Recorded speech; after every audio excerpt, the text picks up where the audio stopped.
एका क्षणात संपूर्ण गाव मातीखाली काढलं गेलं. शेकडो आयुष्य उद्ध्वस्त झाली आणि आज त्या काळजाचा ठाव घेणार सत्य घटनेवर आधारित एक होता माळीन ह्या चित्रपटाचा ट्रेलर समोर आला आहे. हा ट्रेलर पाहताना अंगावर काटा येतो. चला मग जाणून घेऊया या चित्रपटाबद्दल. नमस्कार मंडळी, स्वागत आहे आपल्या पॉपकॉर्न कट्टावर. कालच एक होता माळीन या मराठी चित्रपटाचा ट्रेलर प्रदर्शित झाला आणि तो पाहताना अक्षरशः मन सुन्न झालं. हा सिनेमा 30 जुलै 2014 रोजी पुणे जिल्ह्यातील आंबेगाव तालुक्यातील माळीन या गावात झालेल्या भीषण भूस्खलनाच्या सत्य घटनेवर आधारित आहे. मुसळधार पावसामुळे काही क्षणातच संपूर्ण गाव मातीखाली काढलं गेलं होतं.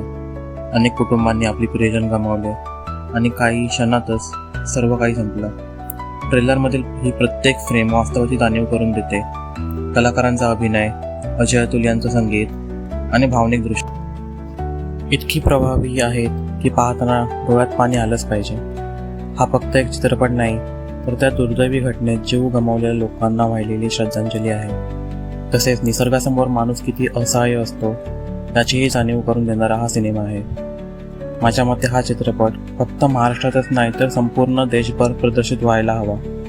कारण ही फक्त एका गावाची कथा नाही, तर संपूर्ण मानवजातीला निसर्गाचा आदर करण्याचा एक संदेश इतकी प्रभावी आहेत की पाहताना डोळ्यात पाणी आलंच पाहिजे. हा फक्त एक चित्रपट नाही, तर त्या दुर्दैवी घटनेत जीव गमावलेल्या लोकांना वाहिलेली श्रद्धांजली आहे. तुम्ही हा ट्रेलर पाहिलात का आणि तुम्हाला तो कसा वाटला? तुमचं मत कमेंटमध्ये नक्की सांगा. आणि अशाच मराठी चित्रपटांच्या अपडेट, रिव्ह्यू आणि मनोरंजनाच्या बातम्यांसाठी पॉपकॉर्न कट्टाला सबस्क्राईब करा, व्हिडिओला लाईक करा आणि बेल आयकॉन दाबायला विसरू नका. चला मग पुन्हा भेटूया एका नवीन व्हिडिओसोबत. तोपर्यंत पाहत राहा पॉपकॉर्न कट्टा.